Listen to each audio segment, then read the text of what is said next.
अस्सलामु अलैकुम वरहमतुल्लाहि वबरकातुहू। इन्नल इल्म हाजतु कुल्लि इंसान। अल्हम्दुलिल्लाह वकफ़ा वस्सलामुन अला इबादिहि अल्लज़ीना इस्तफ़ा।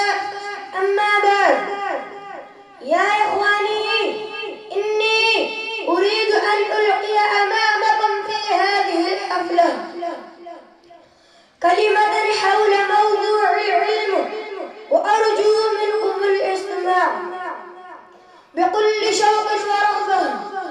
يا زملائي، إن العلم له شرف عظيم، إنه نور وبصيرة، إنه أساس الدين وعماده، إنه ركن المتين، إنه غذاء للعقل والنفس، إنه ينبر القلوب ويهدي إلى الرشاد ويرشد إلى سواء السبيل، إنه يخرج الناس من الظلمات إلى النور، وإن العلم لا يدركه إلا من صفى نفسه وزكاها، لأن العلم نور من إله كما أشار إليه الإمام الشافعي رحمه الله.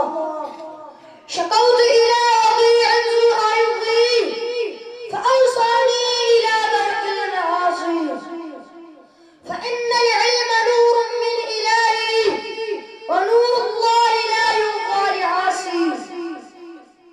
وقال تبارك وتعالى: إنما يخشى الله من عباده العلماء.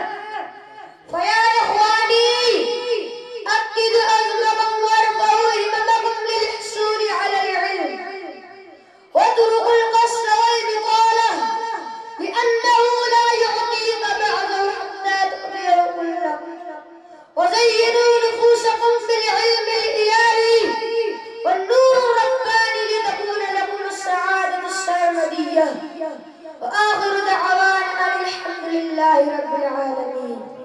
माशाअल्लाह, ये नन्हे मुन्ने यहाँ पर रात के सामने खूबसूरत अंदाज में आपने जो है तकरीर पेश कर रहे थे।